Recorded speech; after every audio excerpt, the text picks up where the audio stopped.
Dans ce pays profondément croyant où la mystique se mêle à la religion, l'Église apparaît comme l'une des rares voies crédibles, jouant un rôle à la fois religieux, social et politique.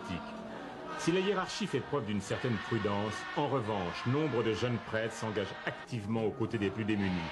C'est le cas du père Aristide qui déjà dénonçait violemment le régime Duvalier et dont les messes se transforment rapidement en réunions politiques, en un étonnant dialogue avec la foule, venu chercher ici la promesse d'un monde plus juste. C'est Marc Frémio, Jeanio, bonjour. Famille rassemblée comme chaque dimanche au nom papa, à petit là, à l'Esprit Saint. Amen. Ce jour-là, le père Aristide évoqua d'abord en créole les rapports entre les États-Unis et Haïti, symbolisés par deux femmes. Nous dit qui coiffe que le prend, comment c'est pour nous descendre en bas. Belle cheveux là, sous l'eau. Le payen. Est-ce qu'elle joue un produit, bon produit pour mettre dans les cheveux? Bonnes oreilles, ça la donne. Ok. D'accord. Toutes ongles, ça la donne. Diamant. Rad qui soulit. $1. Bon homme qui dit, rad qui soulit a fait $1.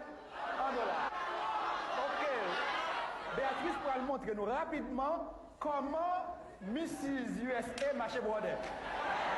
En avant. Passez là. En avant.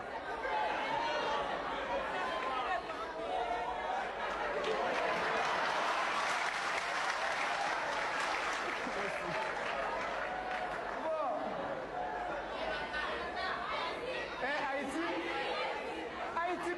Haïti, vous t'avez montré comment marcher? Bon, ok. Ok, venez, venez. Bon.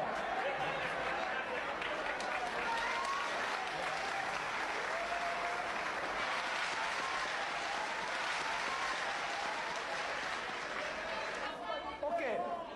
S'il y a ce contraste si flagrant entre les États-Unis et Haïti, c'est pas parce qu'au niveau théologique, Dieu nous a abandonnés et qu'entre-temps, Dieu prend soin des États-Unis, mais c'est parce que, comme l'une des causes, notre richesse a été et est et sera volée par les États-Unis. C'est clair, Dieu ne nous a pas abandonnés.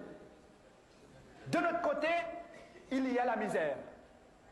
Dieu, s'il nous aime, s'il ne nous abandonne pas, il ne saurait tolérer cette misère. Nous sommes les enfants de Dieu. Est-ce que les États-Unis ne sont pas les enfants de Dieu?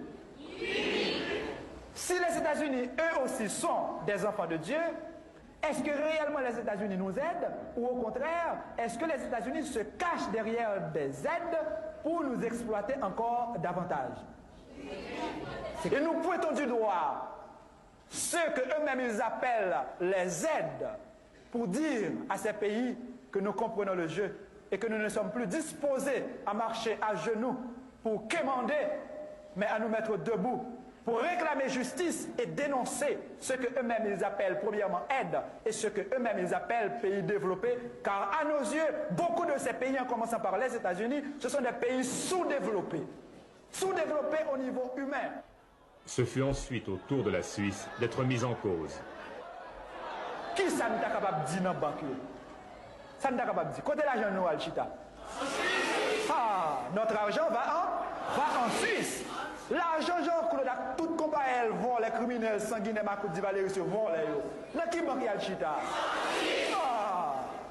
Donc, maman nous couche à l'hôpital pendant que 100 en Suisse, notre maman Haïti se trouve à l'hôpital pendant que notre sang va en Suisse. C'est un scandale, c'est un crime au niveau international. Quand nous comparons nos dettes et nos dépenses pour les importations, et qu'en même temps nous nous rendons compte que ce n'est pas un simple hasard, c'est voulu, c'est entendu entre les grandes nations. Ils se disent grandes pour avoir beaucoup d'argent et pour avoir beaucoup volé. Au-delà de ces voleurs, au-delà de ces corrompus internationaux, nous découvrons naturellement des Suisses, comme des Américains, comme des Canadiens ou des Français, qui ne sont pas aussi corrompus que la corruption internationale. Et c'est précisément à ces Suisses, à ces Américains, à ces Français, à ces Espagnols que nous adressons notre demande.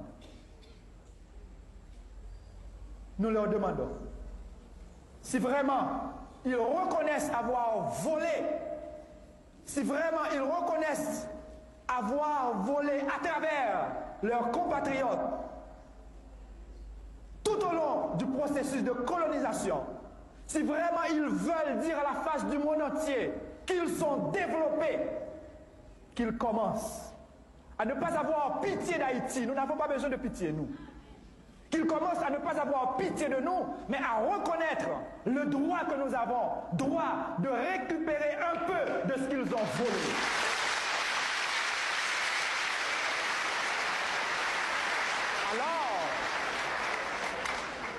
Alors, ils pourront se dire des personnes humaines qui transcendent le matériel pour déboucher sur une dimension spirituelle où la personne humaine se développe continuellement et n'ose pas appeler quelqu'un qui l'a exploité un sous-développé quand lui-même, il est le premier sous-développé.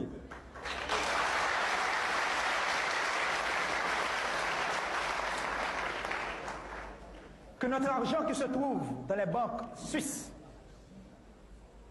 si vraiment des Suisses ou des citoyens du monde reconnaissent que notre sang se trouve dans leurs banques, qu'ils se mettent debout à côté des personnalités honnêtes internationales pour dire aidons ce peuple car son sang se trouve chez nous.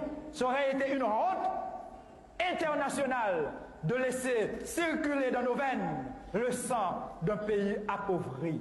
Et qu'un beau jour, Haïti ne dise pas simplement merci, mais qu'ils disent également fierté. Fierté de ceux et celles qui, à travers le monde, ont compris et ont agi. Fierté de cette race noire qui a compris son rôle historique à jouer à la face du monde.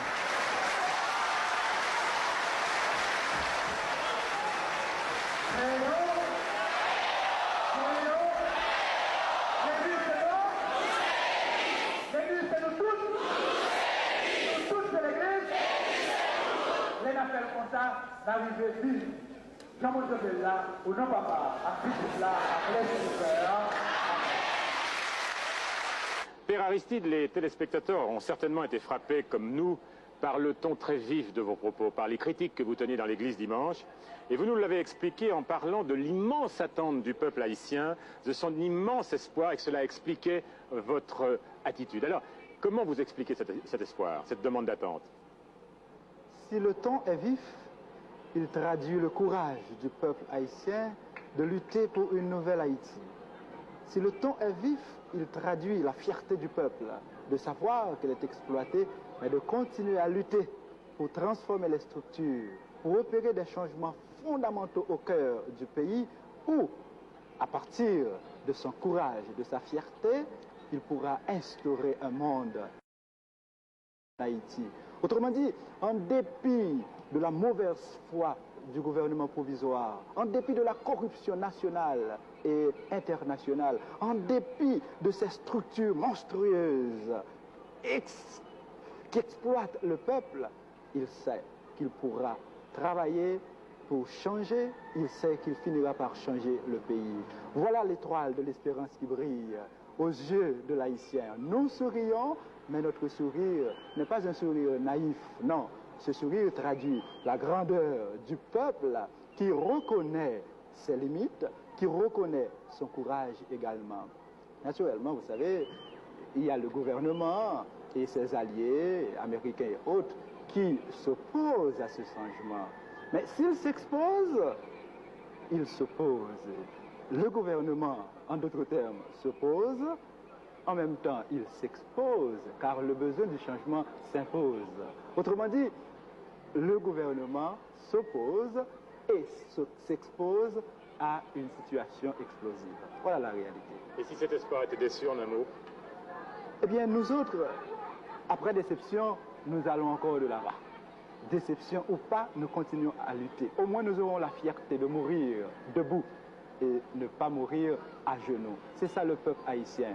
Nous étions esclaves, nous reconnaissons encore aujourd'hui l'aide internationale, les pays étrangers comme le gouvernement provisoire veulent nous maintenir dans l'esclavage, mais nous refusons de mourir esclaves. Il faut mourir libre. Mourir libre veut dire je donne mon sang pour irriguer la terre haïtienne. Je donne ma parole, moi-même, qui deviendra, si vous voulez, mon corps deviendra une espèce d'engrais pour alimenter le pays, pour alimenter tout un peuple. C'est ça notre fierté. La fierté d'avoir lutté, la fierté de pouvoir lutter pour instaurer un changement ici en Haïti.